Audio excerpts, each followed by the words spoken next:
FIR की क्या value है और साथ में ही क्या 164 के जो बयान होते हैं उसकी क्या वैल्यू होती है किसी भी केस में। 164 के बयान किस तरह कराए जाते हैं, कब कराए जाते हैं। तो 164 को पढ़ना बहुत जरूरी है, उसको तोड़ना बहुत जरूरी है अगर किसी भी फर्जी केस में आपका नाम आया है, वरना सजा आपको पक्का होगी। कभी भी कोई भी केस अगर हुआ किसी भी बच्चे के साथ, किसी भी तरह का कृत्य हुआ, कोई भी छेड़छाड़ हुई, तो ऐसे मामले में अगर उसने एफआईआर कटवा दी तो सामने वाला जो एक्यूज है उसका अरेस्ट होना तो तय है, मतलब वो जेल जाएगा ही जाएगा। दोस्तों, पोक्सो जैसे केसेस पर हालांकि पहले मैंने बहुत सारी वीडियोस बनाई हैं और बहुत बार आपको अलग अलग बातों के आपके जवाब दिए हैं। जो भी सवाल आप हमसे पूछते हैं, चाहे फिर वो बेल से रिलेटेड हो, एफआईआर से रिलेटेड हो, या किसी को सजा हो गई हो, कन्विक्शन के बाद अपील कैसे लगाएंगे, किस तरह से सजा के बाद आप जेल से बाहर आएंगे, इन सब पर बहुत सारी वीडियोस आपको हमारे इसी चैनल पर मिल जाएगी। पोक्सो एक्ट में ही लगातार जो आपने हमसे सवाल पूछे कि सर एफआईआर की क्या वैल्यू है और साथ में ही क्या 164 के जो बयान होते हैं उसकी क्या वैल्यू होती है किसी भी केस में। 164 के बयान किस तरह कराए जाते हैं, कब कराए जाते हैं, किस तरह से वो वैल्यू करते हैं आपके केस में,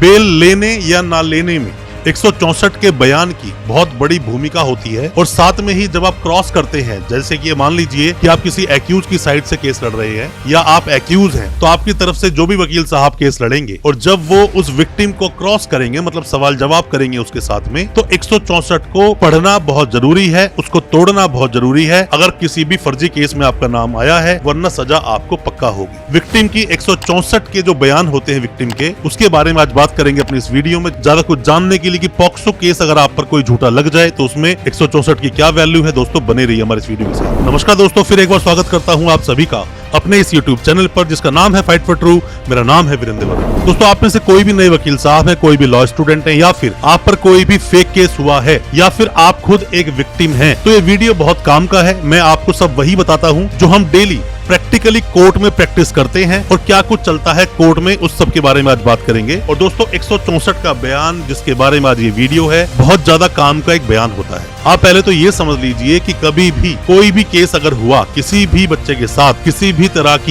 तरह का कृत्य हुआ, कोई भी छेड़छाड़ हुई, तो ऐसे मामले में अगर उसने एफआईआर कटवा दी तो सामने वाला जो एक्यूज है उसका अरेस्ट होना तो तय है, मतलब वो जेल जाएगा ही जाएगा। बस डिपेंड करता है कि वो एफआईआर जो कटवाई गई है वो कितनी मजबूत है। मैं यहाँ पर आपको एक बात बताना चाहूंगा दोस्तों, कोई भी विक्टिम है, उसके साथ कोई भी अपराध हुआ, कोई भी घटना घटित कहीं पर भी हुई, तो ऐसे में जितना जल्दी हो सके उसे पुलिस के पास जाना चाहिए। जितना जल्दी हो सके पुलिस जाके मिलिए तो आपकी एफआईआर बहुत अच्छी बनेगी। और अगर कोई भी आप में से एक्यूज है, आप पर कोई भी फर्जी केस, कोई भी मुकदमा हो रहा है, कोई भी एफआईआर हुई है, तो जितना जल्दी हो सके आप अगर किसी भी वकील साहब से मिलेंगे तो उतना जल्दी आपको सोल्यूशन मिल पाएगा आपके केस में। पॉक्सो की हम बात करें, the protection of children from sexual offences 2012 का दोस्तों ये एक्ट है। इसमें एक अमेंडमेंट आया 2019 में और टोटल ही सेक्शन है इसमें 46 टोटल सेक्शन है। अब यहाँ पर जब एफआईआर दर्ज हो जाती है तो एफआईआर होने के बाद में या तो एक्यूज पकड़ा जाता है या फिर एक्यूज एंटीसिपेटरी बेल के लिए भाग लेता है। अब दोस्तों, जैसे ही एफआईआर लॉन्च होती है, एफआईआर लॉन्च होने के बाद में 164 सीआरपीसी के बयान कराए जाते हैं, जो कि पहले अगर हम बात करें 2024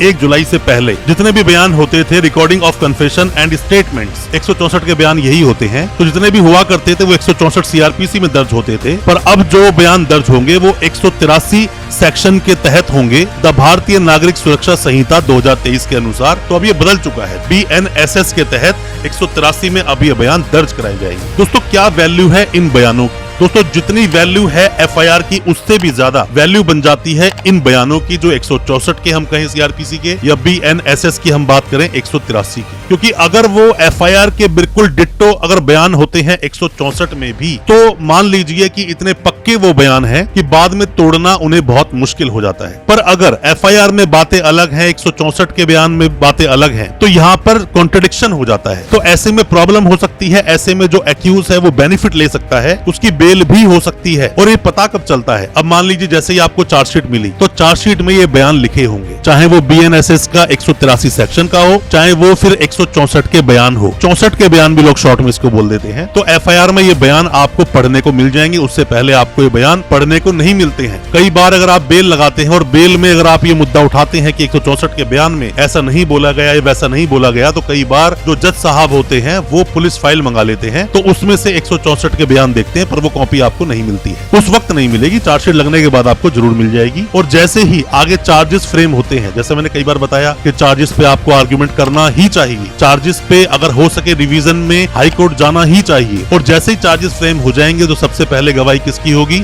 वो विक्टिम की होगी। जो चाइल्ड विक्टिम है, जो चाइल्ड विटनेस है, उसकी गवाही कराई जाएगी। उसको बुलाया जाएगा कोर्ट में, वो अपनी गवाही देंगे पहले कि क्या क्या मेरे साथ डिटेल में हुआ। वो सब बातें बताते हैं वहां पर खुलकर। जो वल्नरेबल रूम एक बना हुआ होता है उसमें गवाही होती है। वहां पर कोर्ट में, खुले कोर्ट में गवाही कभी नहीं होती, क्योंकि बच्चों को हमेशा हाइड किया जाता है और एक स्क्रीन लगी होती है जिस पर ये गवाही कराई जाती है या पर्दे के पीछे कराई जाती है। ये बहुत अलग तरीके से गवाही दोस्तों कराई जाती है। मैं प्रैक्टिकल बता रहा हूं जो हम लोग कोर्ट में करते हैं डेली, कोर्ट में जाके जिस तरह से हम केसेस को लड़ते हैं। गवाही का तरीका बहुत अलग है। और जब आप क्रॉस करेंगे उस बच्चे को, अगर वहां पर उसने, जैसे एफआईआर में कुछ और है, 64 में बातें बदल गई और फिर उसकी गवाही में बातें पूरी ही बदल गई, जब गवाही देने के लिए वो बच्चा कोर्ट में आया, तो ऐसे में तो आपकी बेल होना तय है। पर अगर सब कुछ सेम रहा और आप क्रॉस में भी वहां पर सवाल ऐसे नहीं पूछ पाए जिससे कि आपका जो एक्यूज है, आपका जो क्लाइंट है, वो बेगुनाह हो सके, तो तब ही सिर्फ आपको बेल मिल सकती है, वरना तो जेल में रहना तय है। पूरा ट्रायल होगा, पूरा ट्रायल चलने के बाद सालों साल तक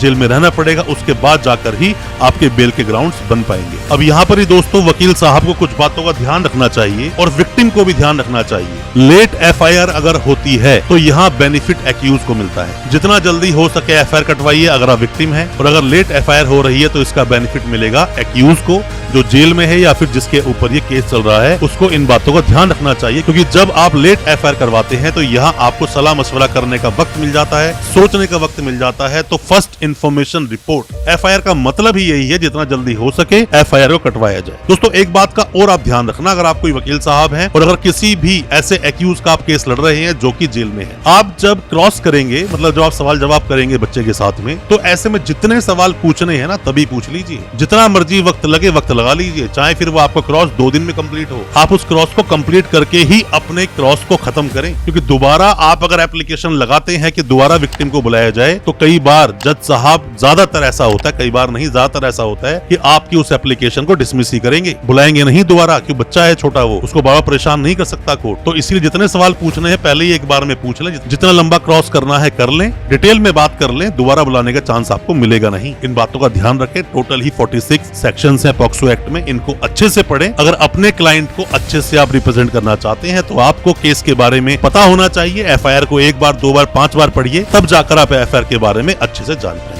कोई भी किसी भी तरह के सवाल आपके दिल में है, पॉक्सो एक्ट को लेकर, पॉक्सो केसेस को लेकर, बेल को लेकर, कुछ भी सवाल पूछना चाहते हैं, दिए गए नंबर पर आप व्हाट्सएप करें, आपको जवाब जरूर मिलेगा और हो सकता है हमारे किसी सलाह से आप अपने केस से बाहर निकल सके। दोस्तों अच्छा लगा आज का वीडियो, चैनल को सब्सक्राइब करना बिल्कुल ना भूलें, साथ में लगा बेल आइकन जरूर दबा दें ताकि इसी तरह की लीगल अवेयरनेस की वीडियोस आप तक पहुंच सके सबसे पहले। बहुत बहुत शुक्रिया दोस्तों, धन्यवाद हमारे इस वीडियो के साथ बने रहने के लिए।